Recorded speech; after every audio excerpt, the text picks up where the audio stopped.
Hello and welcome to Market Psychology 101, where we look for value in the markets when there's fear and are cautious when there's greed. In today's video, we are going to be taking a look at the Bitcoin rainbow chart as well as other macro charts and indicators when it comes to Bitcoin and cryptos. So starting off with fear and greed, and as you can see today, because there has been that break of support in a couple ways for Bitcoin, we're going to get into this. Bitcoin has gone down from neutrality down into extreme fear. So we've been talking about this for some time, that since this top that started to happen in last November, that we've seen this downward trend from greed to fear. And even though we are forming a base, we still didn't get confirmation. So right now, we are in fear, and this is the time or opportunity to really pay attention to possibly get some great discounts and deals in the near term. And zooming out even more, as far as the last time crypto has even been this deep into fear, you have to go all the way to September and August of last year. August was when Bitcoin had that 30% sell off, and we'll get into that again.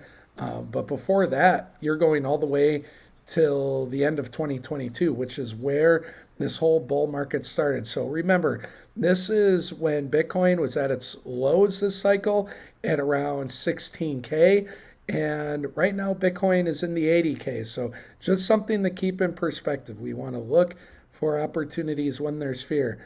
As far as the seasonality is concerned, sometimes people take a look at each of the different months and how well they do on average. And you can see that for this is September and October, right? No, those are October and November. Sorry. For October and November, those are two of the most bullish months, and even April and May. So the two most bullish months together, typically April, May, and October and November. So maybe the sell-off we're getting in February, which is usually one of the more positive months, maybe the sell-offs that are happening right now, February to March, will then be a springboard for things to come, more positively speaking, in April, May, something to keep an eye on. Of course, as we look at which cryptos to buy, whether you're buying Bitcoin or if you're buying altcoins, something that has happened the last two cycles is a phenomenon known as alt season. But alt season does not finish. It is not in the completion phase until Bitcoin tops. I have shown, and I'll continue to show, there are many indicators and charts that to me say Bitcoin is not topped yet. So until Bitcoin tops and becomes too expensive to buy, we will not get that massive alt season rotation as we've had the last two cycles. So I'm looking for Bitcoin to show a top before we get there. And we'll spend some time talking more about Bitcoin price today than alts and just where Bitcoin can find a bottom. As far as these pullbacks, so just keep in perspective from 2016 and 17 to the peak that was later 2017, look at all these pullbacks that were 40 and 30%. I mean, can you imagine, even last cycle? Now, these are pullbacks in the uptrend, so they're not showing the numbers when it's in a downtrend, but we have already had a number of 20% pullbacks, 30%. I'm sure if we measure this current one, it'd probably be 20 to 30%. Of course, going over to the Altseason index, let's hit refresh on this bad boy just to make sure we're getting the most up to date. And overall, this has still been an uptrend. So as far as alts are concerned, what I like to look for is a bottoming of Bitcoin or some sort of bottoming process. We'll see if we get that sometime soon. And then as far as the rainbow chart, one of the indicators that tells me Bitcoin hasn't topped is this right here, the Bitcoin rainbow chart. You can see that it gets in these upper color bands. And even if last cycle it wasn't as high, it was in the reddish orange zone. Even conservatively speaking, if you're looking at the next zone or two down, we can even go two zones down. Bitcoin has not gotten into that orange zone at all. So if you believe the top is later this year, you're looking for Bitcoin. You can see that light orange box, 140 to 180K. So even conservatively speaking, if you believe that the top is going to be this year, because there's a lot of people that talk about this 4-year cycle. You see these dates of the peaks: November 2013, December 2017, November 2021. If you believe it was sometime November, December of this year, that lighter orange box is 150 to 190K. So that lines up with the Fibonacci levels and some other indicators I am looking at as well. So I do not believe Bitcoin has topped yet. And as I've shown in the videos I've done on the rainbow chart the past few weeks, until Bitcoin tops, we are not going to get that crazy alt season as we've had before. On my channel, I also do videos on various altcoins, usually higher market cap altcoins. We talked about SWI, and let me hit refresh on this. The page for coin market cap isn't loading quick right now, but we talked about SWI. We've talked about Doge, Chainlink, AVAX. We talk about a number of altcoins. So just subscribe to get more information about that. I also talk about the stock market and do live streams on Fridays, and those are a lot of fun to do. All right, so let's get into the price action today. So something I've been talking about recently is how Bitcoin has been testing ever since the sell-off in early February. It has been testing this 100-day moving average. A lot of buyers came back up, but what you'll see is this orange gold moving line. That is the 50-day moving average. That has constantly held resistance, and every time we keep coming back down to that 100-day moving average, keep saying, if this thing doesn't hold, eventually it's going to be tested enough and break down there. Now, we also have this trend line that goes way back, and we have a couple areas of support here. This is the double top trend line all the way from 2021. So zooming in, the 100-day moving average, that double top trend line have both broken down. So the next moving average support is this 200-day moving average. That's at around 86K right now.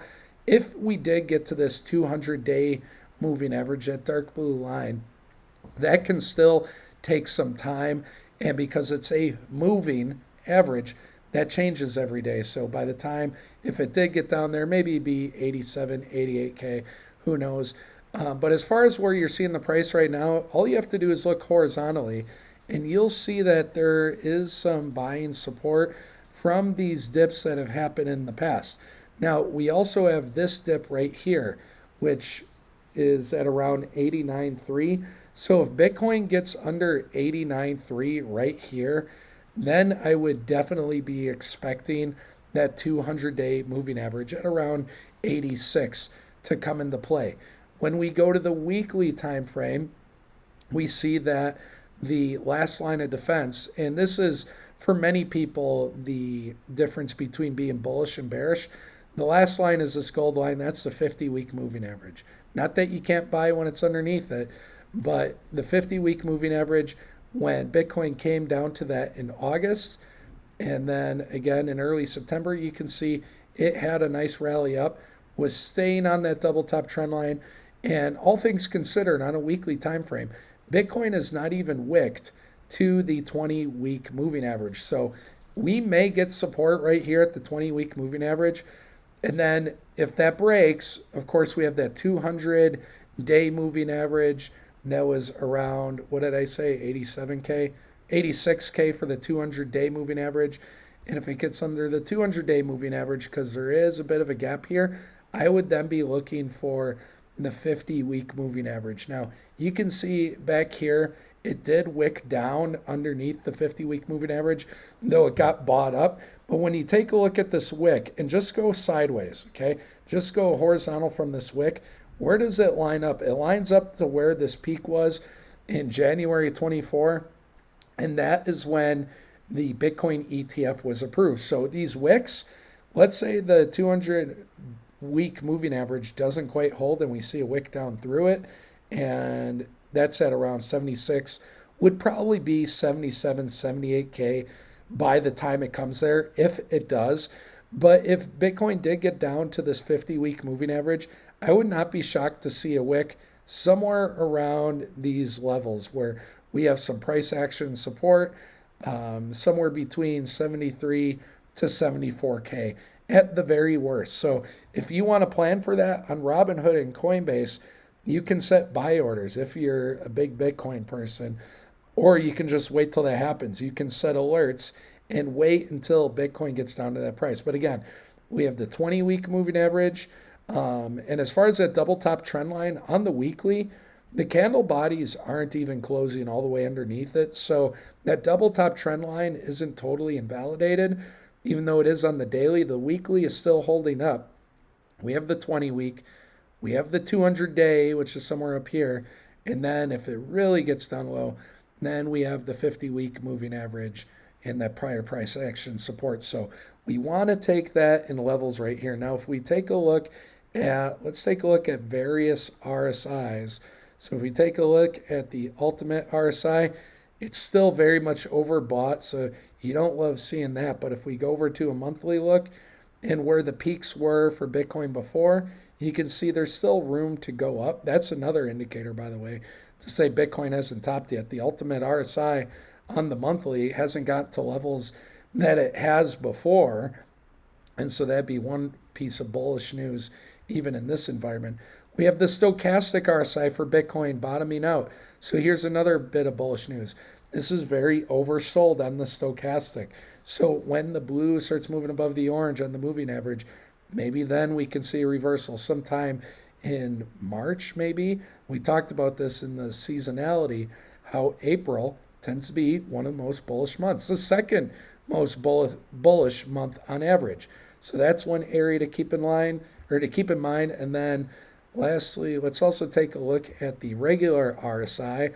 And you can see here on the weekly, in my opinion, this still could have a ways to go, the regular RSI. So we want to wait for confirmation. The stochastic flipping positive, a buy signal. We can even take a look for the MACD to flip positive. You can see the MACD is negative.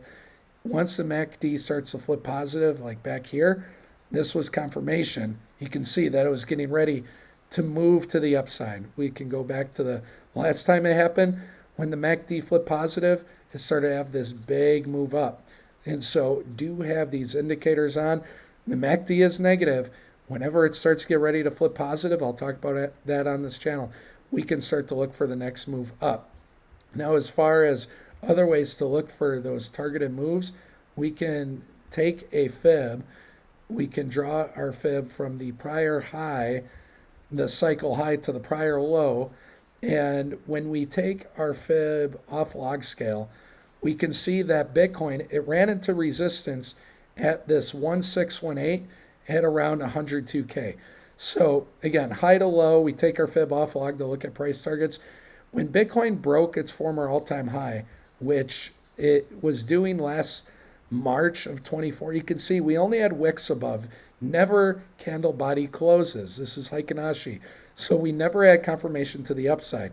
And technically speaking, these new highs did happen before the halving. So technically speaking, these highs were the highs for Bitcoin last cycle. I know a lot of people talk about November of 21, but if we're looking at cycle peaks between the halvings, then there's no denying the cycle peak was right before the halving. Does that change macro perspective? That's something I want to talk about in future videos, so stay tuned for that. But you'll see here, once Bitcoin got above that all-time high line, that gray line, and started to have candles moving up, what happened? It went straight to the next fib line, which was that 1618 at 102K. What happened at that 1618?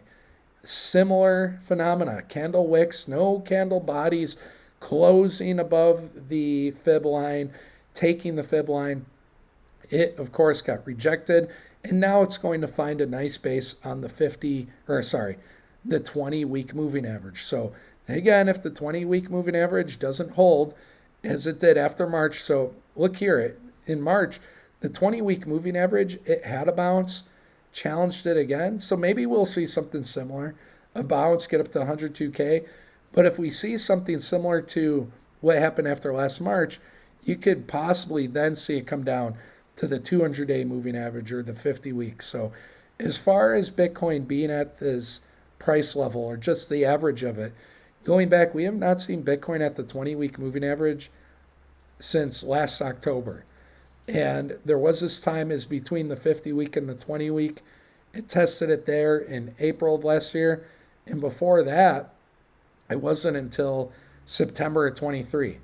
Okay, so as far as when this whole bull move started, this whole bull market in November, December of 22.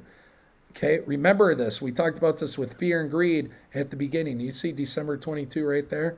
Okay, December 22 was right over in here. This was the Bitcoin bottom. We are at a similar level of fear right now that we were when Bitcoin was bottoming and when Bitcoin went to the 50-week moving average last August.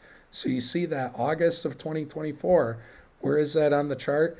Well, it's right here. This was the yen carry trade unwind. When the Japanese banks raise their interest rates, it's typically not good for riskier assets, and then they go down after. So that's another thing to watch. If Japan keeps raising their rates, typically crypto stuff doesn't do so good right after. So just something to pay attention to. And as far as, well, let's go over to Bitcoin dominance. Let's put a pin in this. We'll come back to it.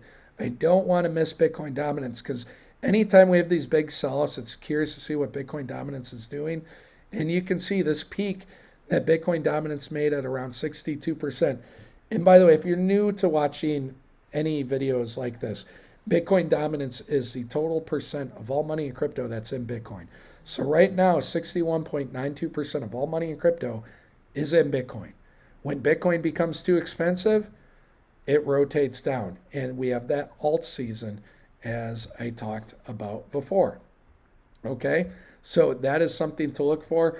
This, to me, is a possible area to see a top for Bitcoin dominance at around 62%. But if it starts to break above that, there's different fib lines in here that we can draw. Let's clean this up just a little bit.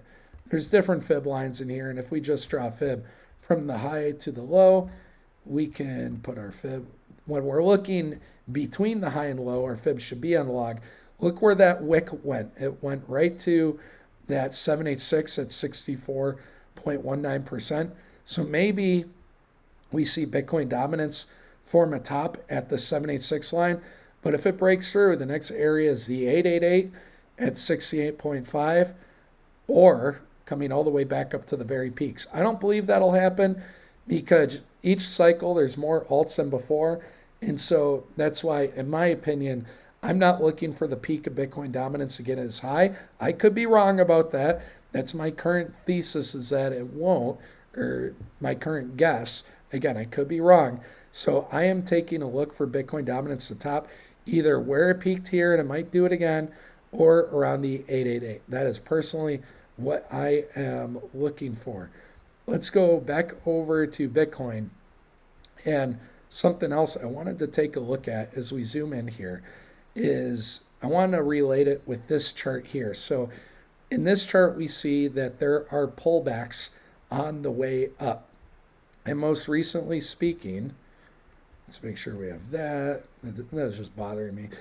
Most recently speaking, Bitcoin, after it got up to 109.4K, it's had a drawdown now.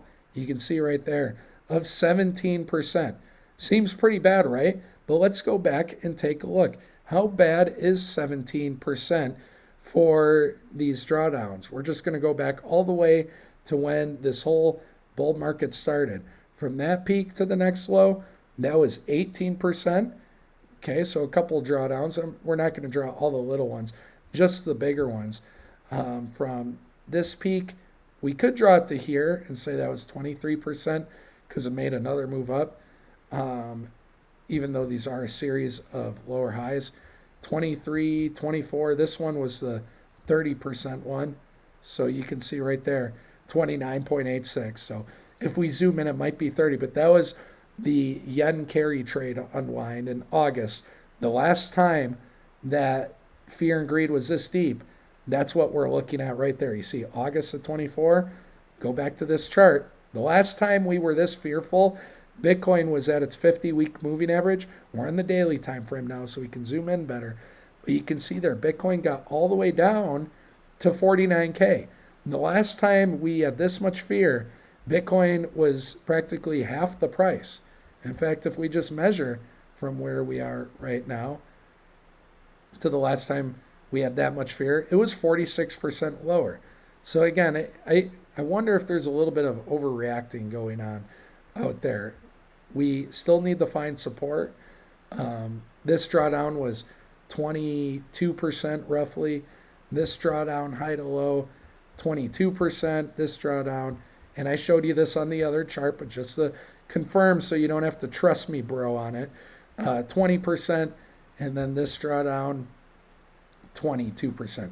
So what have we seen from all these drawdowns is that we have seen a mixture. That 15% drawdown turned into a bigger one. That one was 17%. But we've seen a mixture of drawdowns from as low as, if we go to the most recent one, the most recent drawdown has been the lowest so far. It hasn't confirmed that it's fully bottomed yet. But as far as all things are considered, this is the lowest drawdown we've had. So that might be a sign that we might see a little bit more.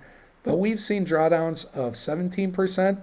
Remember, this one was almost 18% here, I believe, give or take. Yeah, 17, almost 18%, all the way to 30% drawdowns. So if we do take that into consideration, we add on our moving averages yet again. If we're taking a look at maybe this being the best drawdown possible, it's only 17%. There's your bottom. Everyone's happy. Yay. Okay. What if we get those 20% drawdowns? Okay. Well, that's 18% right there, which would match up to this bottom. But maybe we get one of those 20% guys. Remember, we have had 20% drawdowns the most this cycle. Let's clear this. I want to get this box over a little bit so we can see this 200-day moving average better. We have had a lot of 20% drawdowns. That's been the most common. And going back to this chart, you'll see that in the past, whatever percent drawdown that's kind of the most common seems to be the one that repeats the most. So 2017, there are a lot of 40% drawdowns. Even though it doesn't show it in here, if I go back and show you guys, you can do this if you want, or you can trust me, bro, because I don't want to go back and do this as well. It'll get redundant. There were a number of 30% drawdowns. This one was, of course, bigger, but there were a number of 30% drawdowns last cycle. So we've had 40% drawdowns, a bunch of them, 30% drawdowns, a bunch of them. This is the cycle of 20% drawdowns. And that just kind of goes along to the decreased volatility that we get each cycle, which is also reflected on this rainbow chart. This logarithmic, log scale factor of 10, logarithmic regression chart. It starts steep and then it flattens out. Just like if you were keeping track of COVID numbers and infections and statistics back from 2020. Very similar chart. So we've had a number of 20% corrections. I would be on the lookout for this 200-day moving average at 21.45. If all this horizontal support breaks, which right now I'm leaning towards that possibly happening, if all that breaks, I would keep an eye on the 200-day moving average. Now, this part of the reason I feel that way is because we had this double top trend line and the 100-day moving average as support once, almost twice, 2, 3 times, and then it broke. So again, maybe it bottoms here at the lows around these other areas, because this is a lot of support to the left. And if it does break, there is a big gap there. There is definitely a big gap. So that 200-day moving average, that by the time it gets up there and these two meet, this might take a week or two or so. It might bounce up from where we are right now and then come down. Okay, so we might see something like this. Comes down a little bit, bounces back up, tests the 1618 again, and then comes back down. We might see something like that. But if the 200-day moving average breaks, again, there is a lot of space in this move right here. And that's where we then have to look for That's where we then have to look for that 50-week moving average to hold support. Why is it? Oh, I know why. I have to hit the selection thing instead of drawing newer stuff. So that's why we would look for this support here if the 20-week moving average and the 200-day doesn't hold. So if that were to happen, you see the 50-week moving average, that's at 76.4. We'll just measure that out. What would that be if Bitcoin went all the way from 109K to the 50-week moving average? Well, that would be another 30% drop. And the only other time Bitcoin got a 30% drop was last August. So keep that in perspective. I know on the surface, seeing these pullbacks does not feel good, but remember, how often do we get 30% pullbacks? As far as this current cycle uptrend, we've only had it once. So if we get it again, possible good area to get in on some discounts. Now, bullishly speaking, when you're looking for confirmation, remember what I talked about. There's two ways I talk about buying altcoins on this channel. And let's say you're a Bitcoin maxi and you only care about Bitcoin. Well, we would take a look at the fibs that are discounts down here. We can draw micro fibs. I won't do this for too long, but you can draw from that high to the most prior low. Okay. Let's take the former fib off, actually. There's just too much going on. We can draw from this high to this low, and here are some of your discounts. And so if it gets down to this area, let's make sure this fib's on log. Just make sure I'm giving you accurate information. If it gets down 0.5 to the 236, I don't think 60K is in play. But let's just say 618 to the 382, 66,000. So in the 70s range, I think that would be a good area. But that's also where the 50-week moving average is. So one way I look at buying dollar cost averaging is I look at fibs and moving averages. Now this is just on a smaller time frame, so I would rather play off the other fib before from the high to the lows. You can also draw fibs from low to highs as well, like this. And you can see here, I mean, this is another way of looking at it. We have the fib from the low to the high, and last time that Bitcoin got up to this high, look what happened. It came down all the way to the 236 as well. So if something similar like that happened, look where the 236 is. That's at around 69K.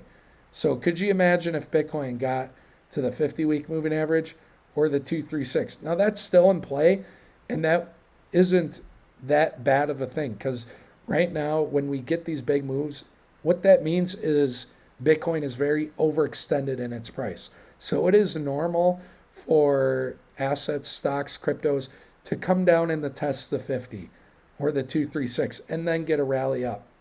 And remember, Bitcoin, as long as it stays above the 50-week moving average and isn't closing underneath it, it's still in a bullish uptrend. But the last thing I wanted to talk about, at least as far as when to buy, if I were a Bitcoin maxi, is, well, you can do a simple way of turning on a buy signal such as this 10-20 moving average crossover with Fibonacci signals. I use Fibonacci because trend's the friend. And we've also talked about how we have this recent sell signal. And look, in recent memory, we usually only get these weekly red candles for the Fibonacci 2 to 5 weeks. I mean, here we've already been 4 red weeks, 3 red weeks down. This one was 5. Okay. This one was 5, so maybe a little bit more. The only time since the bottom that we were more than 5 is this one time here, which it was 4, 5, 8, 9, so 2 months straight. So if we start to see this turn into a month or so, 5, 6 weeks, that might also tell you that maybe a bottom's close. But you would look for a green buy signal. That would be one indicator. But the other most common indicators are the stochastic RSI. Let's bring it all back here. Flipping positive, okay? Right now it's bottom, but until it flips positive, it can still go lower. And it can still, let's take this for example, do one of these things where it just keeps coming down. Now, dollar cost average wise, whenever it flips positive, I like those opportunities. And yes, it may go lower. It may go lower, but I'm not looking to get the very exact only bottom. I'm looking to get a bucket of bottoms. And that's how I look at it. So for right now, we haven't flipped positive, so it's still falling. We have the buy signal, the stochastic, and you even have the MACD, the moving average convergence divergence. Once this flips positive, red to green, let's take a look at when that happened. It happened right here, right before this big move up to the 1618 at 102K. It happened here before this massive move up from 28K to 70K. I mean, that was a big one. And there was a tiny moment in here. This is just a little bit of a pump up, and then it went sideways.